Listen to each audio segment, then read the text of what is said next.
Hello, hello, everyone. Welcome back to Business is a Magical Practice. I'm here with very special guest, Jamar Diggs. And Jamar, if you do not know him, is a YouTube expert that helps digital CEOs, brands, and agencies rank on YouTube and Google search so they can stop being a slave to the Instagram content spiral. And I know that this is talking to you. He takes his experience from corporate marketing and mixes it with YouTube strategy and YouTube SEO best practices to make you discoverable to more problem aware people. So welcome to the podcast, Jamar. Thank you so much for having me. I'm so hyped to be here. I am so hyped too, because I have a basic understanding of YouTube. We have a YouTube channel, and for 2022, one of my big focuses will be optimizing YouTube and actually making it work for me and my business. And I know my clients want to do the same. So having you here is just like such a blessing. This is great because I have a knack for attracting people who have ghosted their channels. And for people who are like intimidated by YouTube. And I've been told that I've been able to break down the concept into them actually understanding it and not being so scared by it anymore. So I'm ready to get into this. Boom. Okay, so let's jump in. How did you get into YouTube? Just how did you get here? It was kind of like by accident. Like I first started like my first big boy job, right? I was working for a corporate company doing social media coordinating. So I was like managing over 250 real estate agents accounts.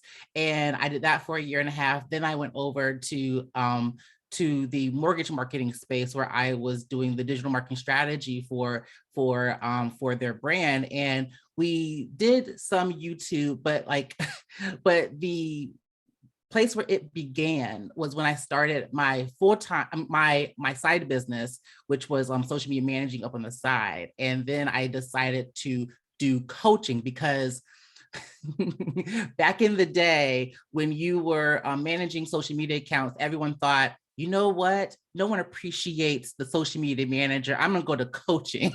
And so in 2017, I thought that was true. And I just started doing coaching from then on, just social media coaching.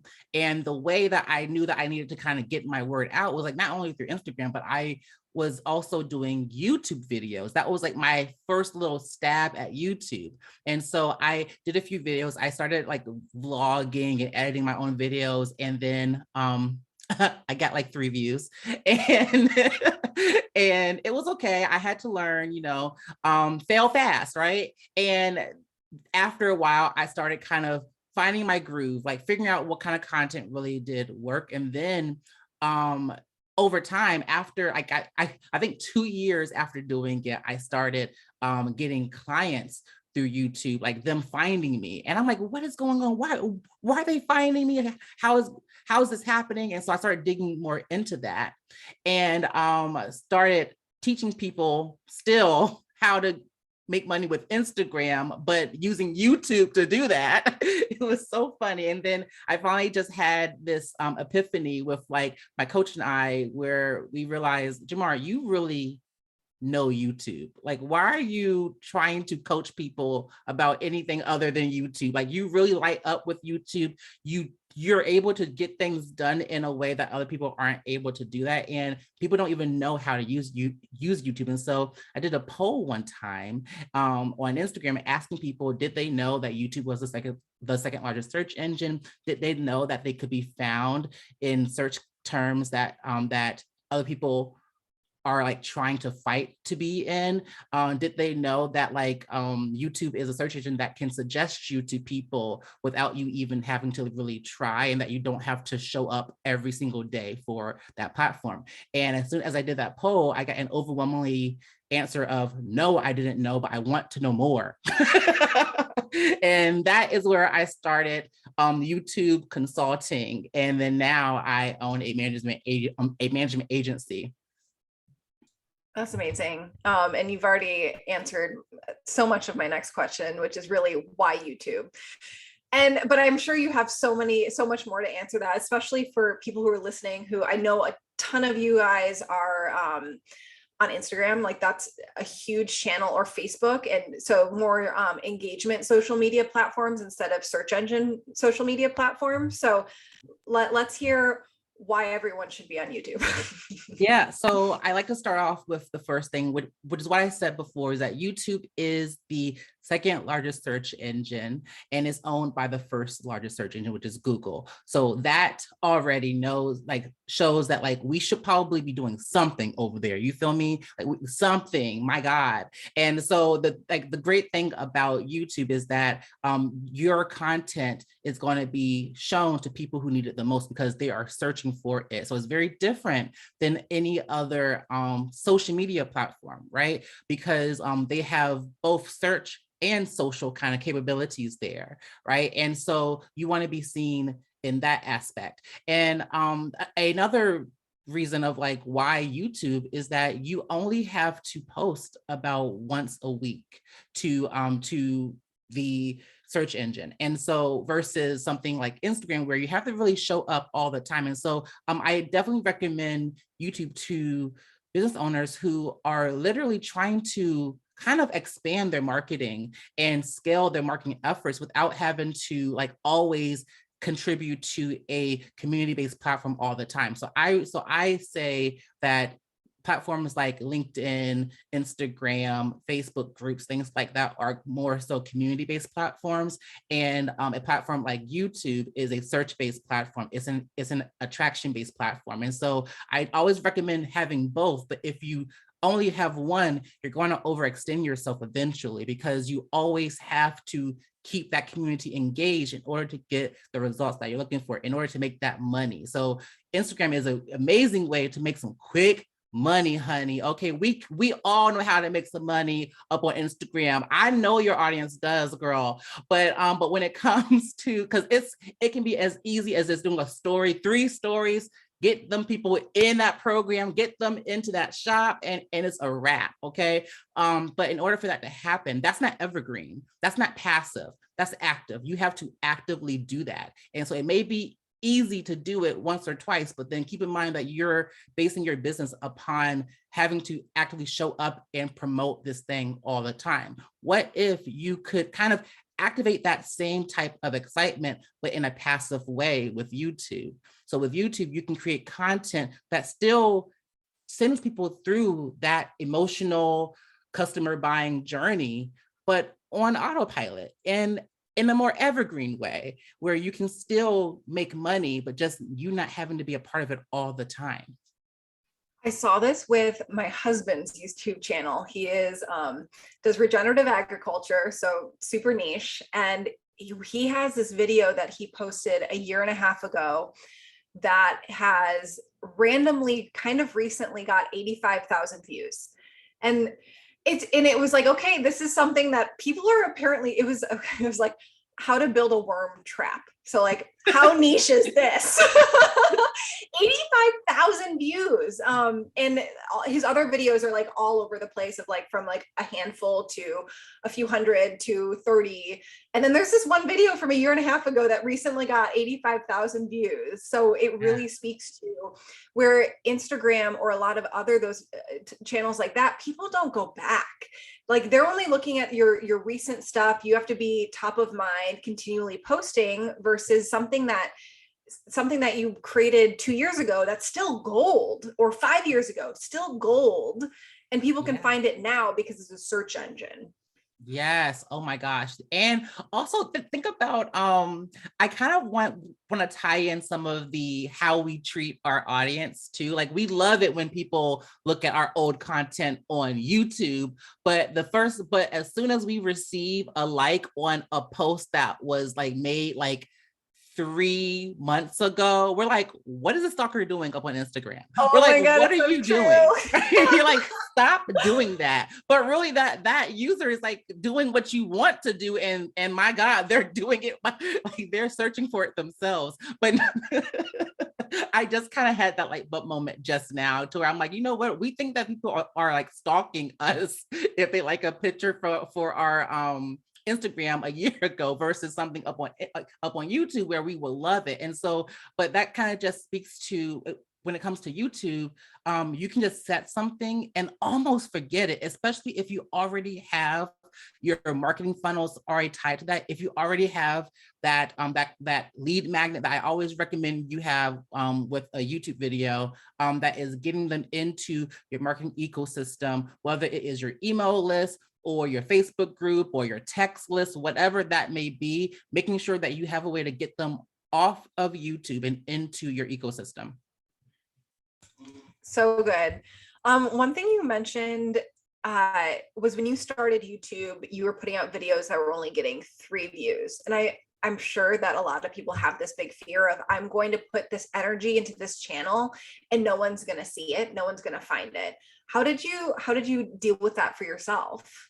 Oh gosh, I stopped. I literally was like, I was literally like, F this, I'm over it. But that was because I didn't have someone like me telling me how YouTube goes, right? I had to just kind of like learn it. I mean, I didn't entirely stop. I just kept on chucking along, but at a very slower pace, which is why it took more like 2 years for me to see success with it, right? If I kept on, it's very hard to tell someone, just keep going when you don't know what the hell you're doing. Like, what? so I want to tell your audience, like, I want to tell y'all kind of like what I had realized and what I did wrong and what I want y'all to do first when you first start out.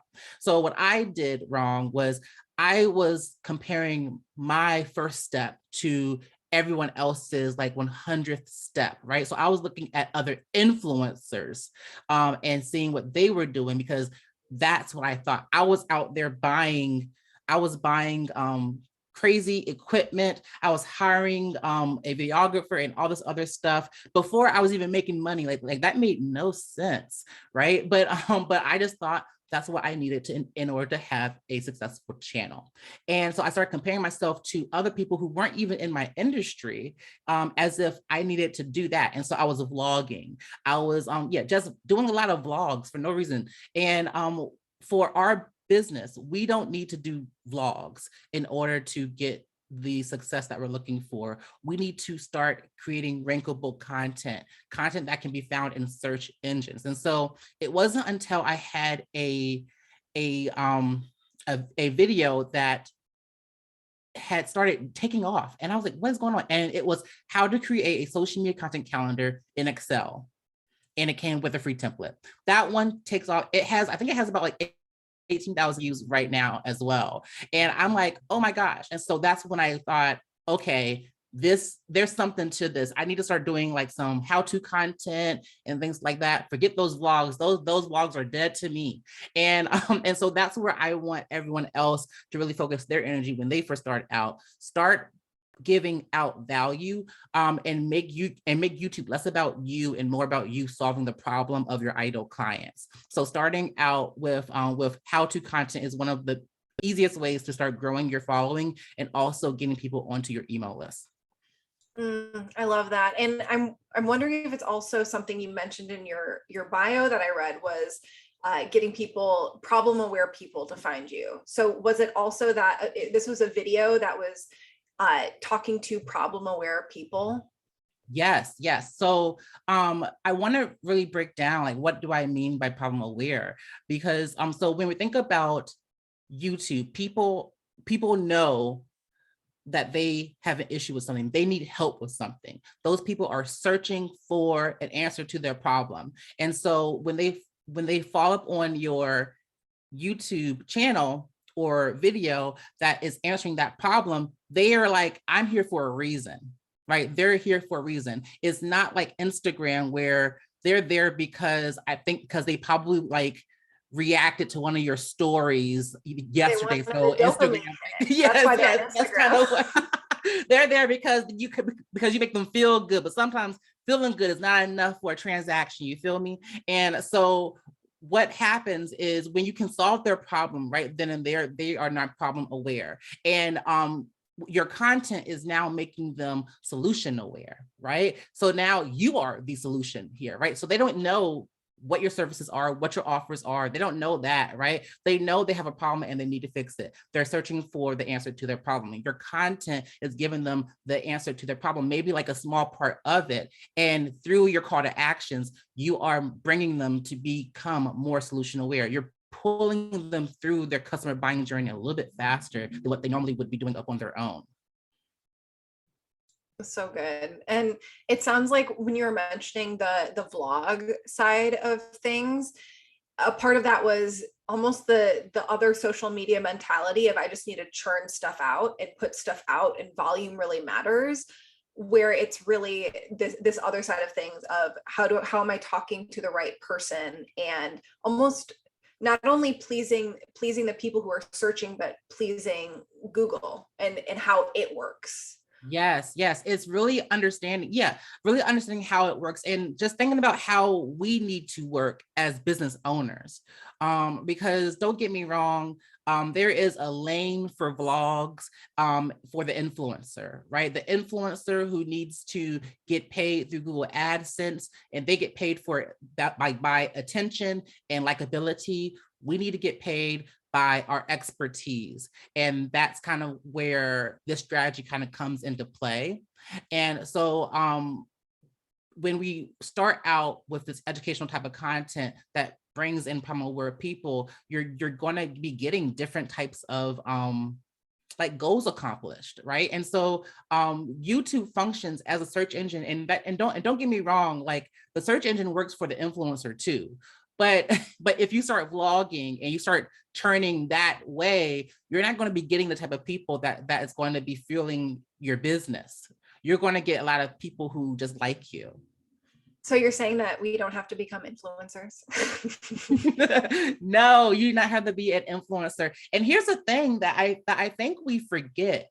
We are innately influencers. We have influence. And even as business owners, like people ask me questions all the time. They look up to me. They are influenced by things that I say, right?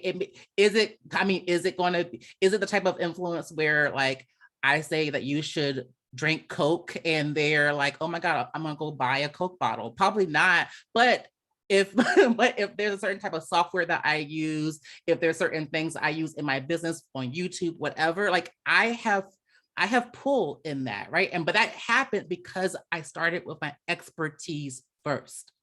It's like a niche influence versus like drink a drink. That's related. Yes. I mean, honestly, yeah. And honestly, that type of influence is the most valuable. But if we were to really try to get into like brand deals and like influencing and stuff, like once you have an expertise and you have like your niche audience that you're very particular around, like what you share with them to make sure, because they know you for a certain thing, you can ask for more money because you are very particular around that. Like that's kind of the same concept that a lot of other YouTube influencers do that started out as experts in their field. So you can still get that route if Google AdSense and brand deals is that important to you. But I always say the first job of marketing is to make sure that your business gets paid. And so for your business to get paid, you need to generate leads. And the easiest way to generate leads is to create searchable and rankable content that is going to be funneling people to your lead magnets. So good. Before we move on to that, I'd love to just talk about the difference between the CEO and the influencer, both on like who they are and their goals and how they actually need to act differently. Oh, yes, I love this. Okay, so let's talk about the influencer. So the influencer is mostly function off of personality. Okay, so they get paid based upon how many people are watching their videos and for how long, right? And because that way YouTube or Google can run ads on their content. That's how they get paid. It's called AdSense, right? They get a certain, after a certain amount of people watch an ad, they get a percentage of that revenue. Okay, so that's why some of their goals is to get you to watch the next video. That's why some of their goals is to get you to watch the whole video. That's why what they do is so focused on personality. Because it essentially is like they're betting on you liking them so that you can come back and watch them again. That's all they have. And within that little realm, they have some authority, right? That's where they can kind of influence you because you like them.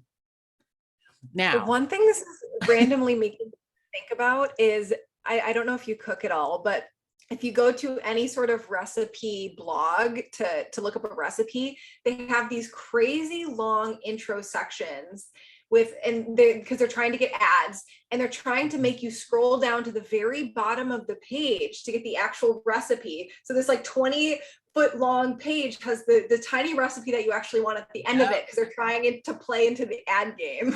yes, for real. Yes. And so as you see, like the goals, like nowhere did I mention idol clients or things like that. Like, I mean, their idol viewer is someone that likes them, that likes the same things that they like, or whatever their angle is based upon their personality. Now, a CEO, a business owners, your job so let me say this again, real quick. So as an influencer, their job is to keep you on the platform for as long as possible. You're supposed to just stay there and they get paid. When it comes to a CEO, your job is to get the person from YouTube and then get them off of there for as fast as possible. Your job is to just use the platform for that and then get them into your marketing, your marketing ecosystem so that you can track them and convert them into a paid client.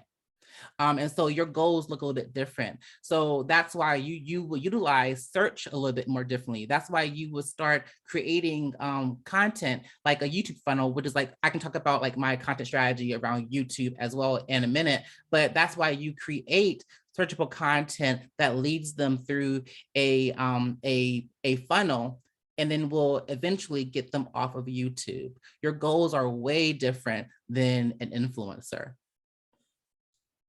I hear that. Oh my gosh. I love that perspective of like keeping people on a platform versus getting them off. And it sounds like, I mean, quite obviously the strategy of what videos you put out are significantly different, right? And so having someone just post things for people to watch for the ad purposes is going to be a completely different video than one that's trying to attract the right people and get them over to your website. Yes. So I have this framework, which is kind of like the YouTube funnel strategy. And this is something that I do in my Done For You funnel strategy, people, but I'm gonna drop the gem for y'all today. Oh. So there's about 4 layers to this, right? And so the top layer is going to be your anchor video. Your anchor video is that how to do whatever, that frequently asked question, that highly searched for thing, right? This really goes in line with like the tutorial based how to type of content. And so like I said before, it's a great place to start, but your channel cannot just be how to tutorials and things like that. That's where a lot of service providers, coaches get in trouble, because they start like not seeing the value of YouTube, because they're like, well, I'm just giving away everything for free, quote, right? And so they're like, but like, so they don't see the value of it. And it's because they have a whole channel full of tutorials. So I'm like, well, yeah, I mean, I think you kind of just gave them their next answer. I mean, good job, I think. No, but so the next level is going to be the content that is going to be shifting perspectives, right? So that kind of content is going to be you kind of shifting their perspectives of things that they currently think. So like the reasons why this isn't good for you, or the reasons why you're doing this, or the 5 mistakes that blank people make. This type of content is just shifting perspective. Like it's making them think, oh shoot, I didn't think about it that way. right? And that's going to help them kind of, it's going to help you build your authority even more, right? So as we're thinking about it, so we just talked about two, right? And so keep in mind, this person does not know who you are. They searched for something inside YouTube. They found you through your anchor video, right? And so now your next video that's coming up or that they see is going to be the video that is shifting perspectives, right? So after you answer that one small question that they have, their next video is going to be that shifting perspective video that makes them think, oh, shoot, I didn't even think about that. This person's pretty smart. Okay, what else you got? And then the next video is going to be the combating objectives. Objectives, I always say it wrong. Combating objections video. And that video is kind of there to do the dirty work for you. That video is to answer any questions that come up on sales calls that people have, or in DM sales that people have that you don't want to have anymore, right? These are the things that people should just know that you want them to know, or that you want to just combat in open so that you don't have to combat it on an actual sales call. This type of video should be something that will help someone self-qualify themselves, right? It could be something like, for example, I just said this example on another podcast, but if I was a real estate agent and I was trying to use this objection type of video idea, I would say why you don't need a 720 credit score in order to get a house. Or like I would say something, right? I would say something similar to,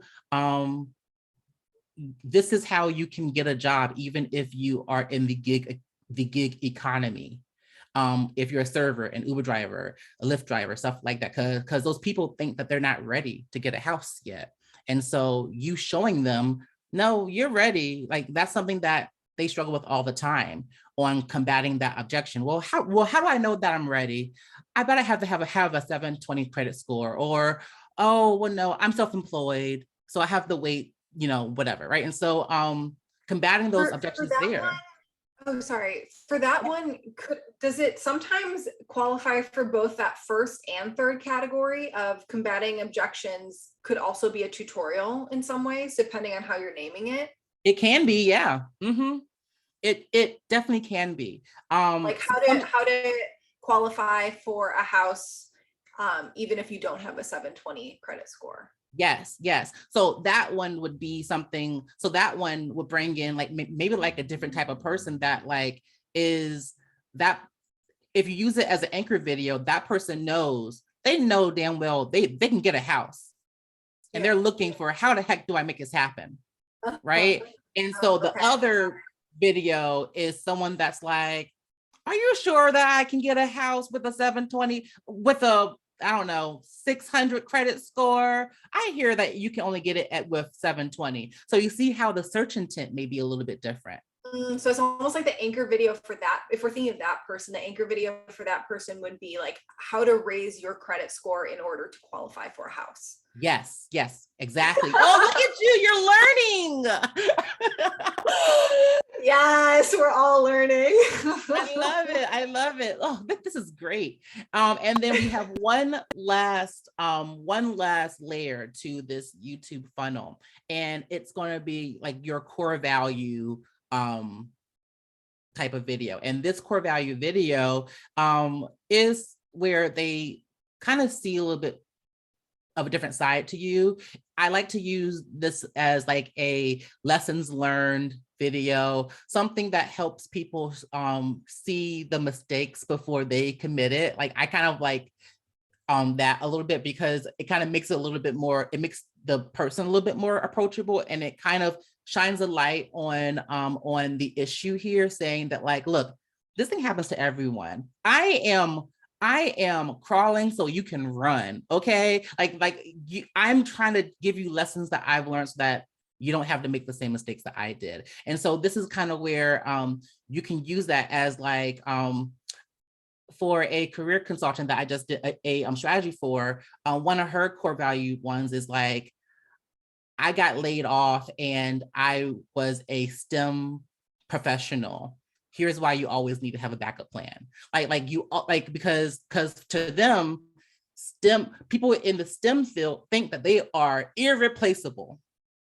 Okay. And they don't have a backup plan. But one of her core values is that no matter how much money you make, you should still have some type of backup plan. You should be investing. You should be doing these other things. Right. And so that's one of her core values. And so we made a video just upon that. And so is that video meant to rank? No, that video is not it's not meant to rank. So you don't have to like go do all this keyword research, but it's meant to nurture the community that you're currently building. Right. So that one is the one video that is supposed to kind of bring a little bit more of a human side to you, to kind of show people a different side of you than just the authority figure. So good. Oh my gosh, I can't believe you shared all that with us. Of course. I love talking about it. We just got our first month worth of videos planned out. Oh, yes. Look, y'all better tag me too whenever you I love that. So what are we looking for with length of videos? Does it matter at all? Say that again. Does length of video matter at all? Okay, so for us, I would say if you're just starting out and you're not a talker, and this just kind of intimidates you, I would say shoot for 3 to 7 minutes.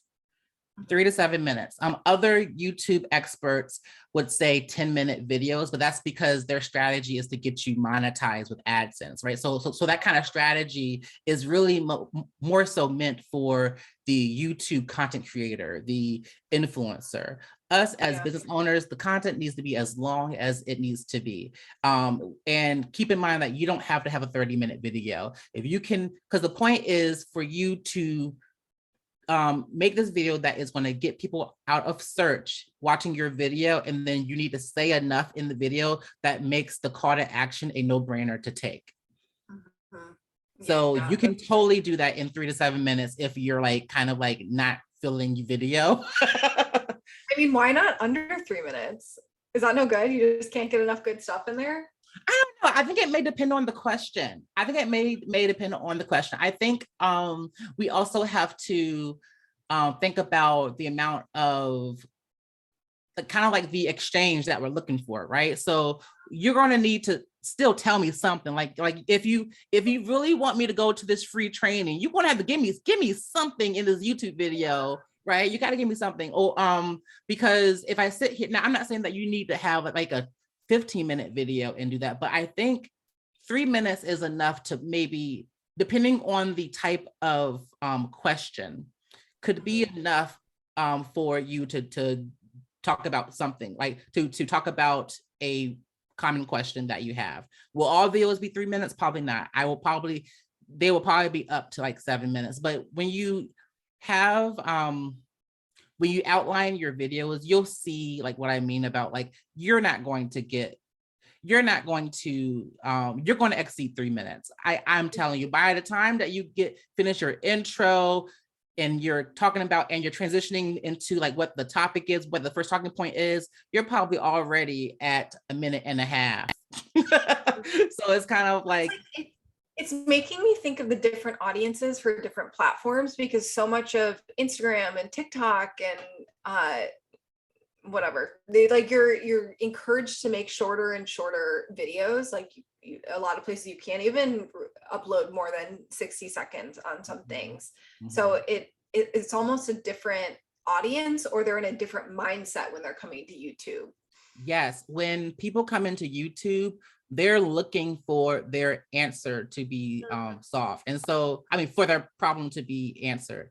And so what you want to do, you want to make sure, because like, imagine this person has been searching on YouTube for so long to find the answer to this question, right? And so is your 3-minute video going to give them enough information to now trust you as the secret source of this thing, and to now go to your free training, or to now download your ebook for even more support? Another video. Or watch another video. Yeah.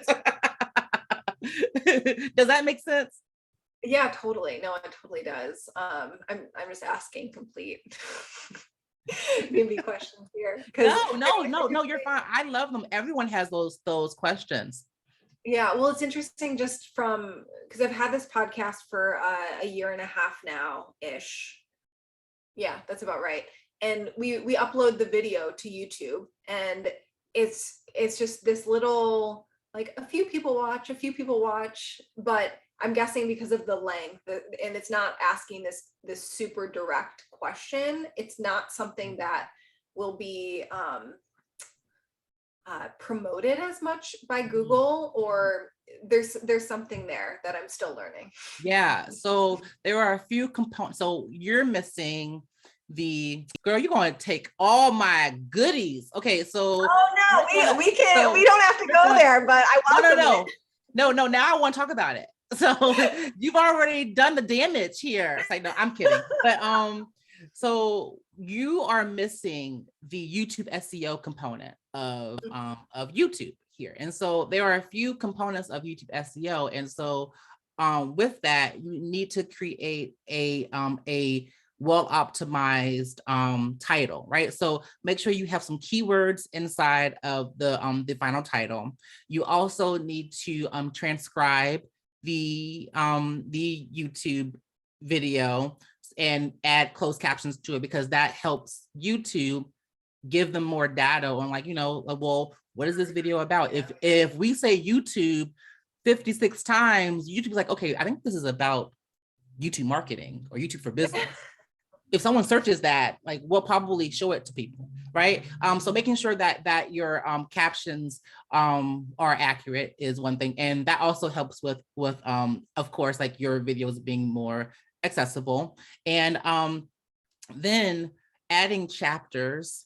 Well, even before chapters, having a keyword rich description is going to be even better, right? So what are your main keywords, and then making sure that you create maybe 3 to 4 sentences that contain that keyword all throughout. That is going to be very helpful. And then creating chapters within your video, so that not only people can see, where you're talking about, what question or anything like that, but keep in mind that also chapters are also searchable. So people can also, so when people are searching for an answer to something, YouTube will not only show the actual video, but it also will pull up this chapter is where your question is going to be answered.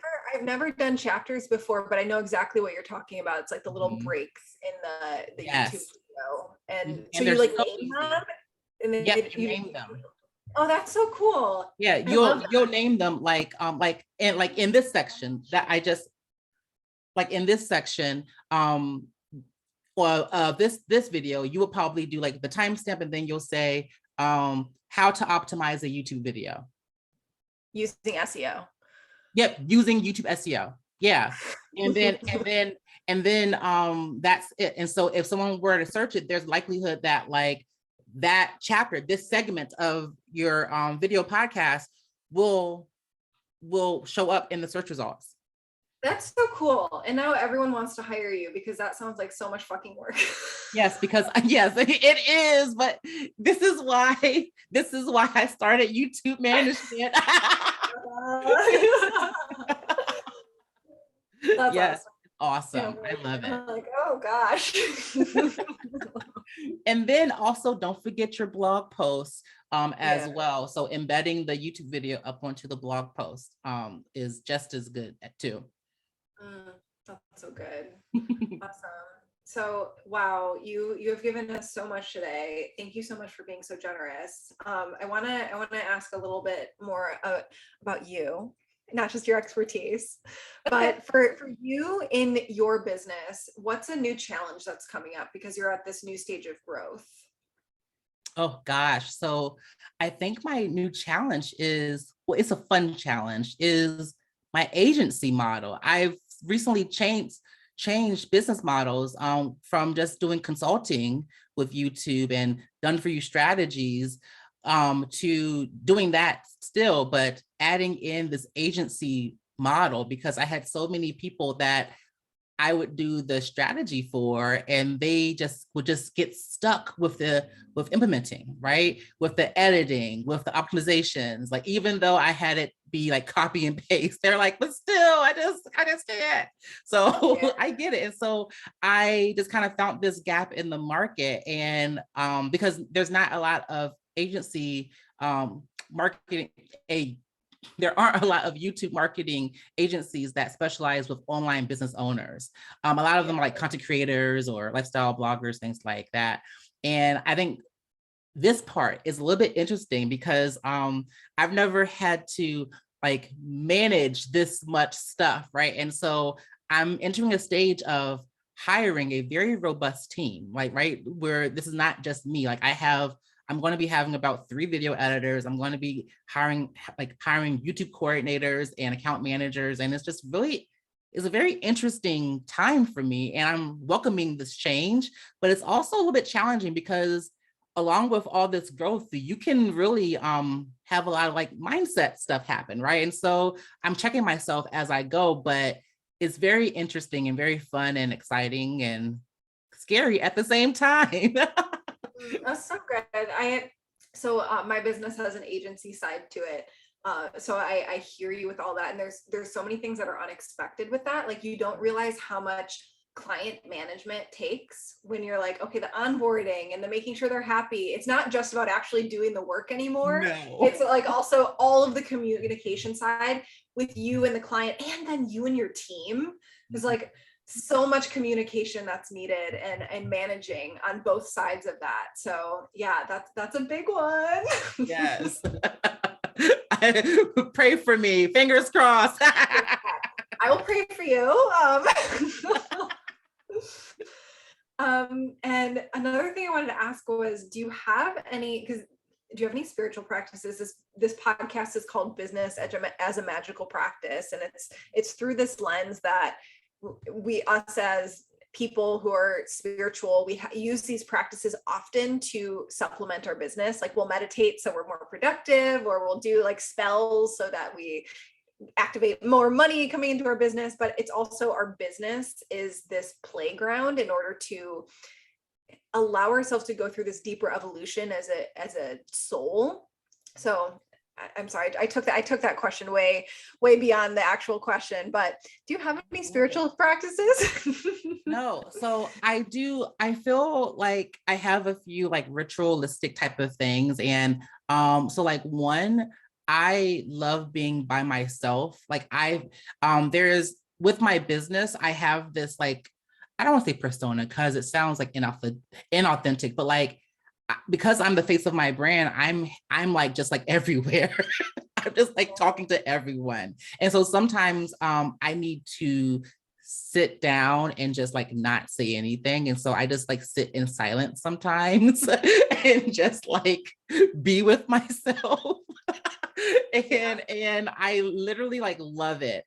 Just sit in silence or just like watch nature is something that I really, really love. I've even gotten to the point of just watching YouTube videos of deer eating. Like, I literally just love stuff. Like, I literally just find me an animal and let me watch this animal all day, every day, because it just kind of calms my mind and just lets me like kind of just feel a little bit more centered and ready to kind of just build up my energy again. And then another thing that I do, like every 2 weeks, I have to like get my hair cut because I feel really, really good about it. It makes me feel really good from the inside out. I feel more confident in myself. And so a little part of me is that's kind of like my little ritual that I like do every 2 weeks for myself, just so I feel really, really good. But those are like my 2 things. So there's a book called I think it's just called Alter Ego. Or they might have like a few words before and after, because you're almost like shaming yourself for putting out your personality. But it talks about the power of actually creating an alter ego, and it's actually something that a lot of famous people employ and are taught to employ, because if you have this big audience and these people judging you and talking about you, if you actually put out an alter ego of like, this is who I am in public and this is the true me, it gives you a little bit of protection. And if someone is bashing you, your public persona, it doesn't damage you as much internally. So, I mean, you could actually just be really smartly doing that already. Oh my gosh, I love it. Thank you. Thank you for telling me that. I actually feel really better about this then. Well, like celebrity chefs in this book, I think it's just called Alter Ego, but like they talk about like the different celebrity chefs that do this and athletes that do this. And like, so anyways, as a YouTube Perfect. star, you're going to need this. Oh yes, definitely. I need to read that book anyway. It's a good one. I highly recommend. Okay, moving on. What have been your favorite purchases for your business and then for pleasure recently? Oh my gosh, what has been my favorite purchase? Let me think. I finally bought this new iPhone. Like this new, like my iPhone. I feel like, which sounds crazy, but like I don't upgrade phones ever. I never do. But then I was like tired of my phone just started glitching out of nowhere. And so I was like, okay, this is the time for me to go ahead and do it. So my phone is a big purchase. I mean, is a nice purchase, but I also buying DoorDash food has been so great for me. I love banchan. So whenever I like do something amazing, I buy these Korean tacos and Korean fried chicken and I just like pig out on it. So if that can count as a purchase that I'm proud of. Where in the world do you live? I live in Norfolk, Virginia. Okay, cool. So good DoorDash around there. Oh yes, DoorDash is amazing around here. Well, thank you so much, Shamar. This was so fun. And just again, thank you so much for being so generous with your brilliance. And I know I'm expecting a lot of people wanting to hire you after this. So how can they go deeper with you or find you on YouTube or Instagram or wherever you live online? Yes, y'all can definitely find me on YouTube at Jamara Diggs. That's going to be where you can get all the YouTube gems. If you want to meet me or talk to me in real time, you can find me on Instagram at Jamara Diggs as well. And also, if you want to learn more about how to DIY your YouTube channel, I do offer a few YouTube courses and trainings that you can go to as well. And those links are all inside my bio, or you can just go to shop.jamardiggs.com. Awesome.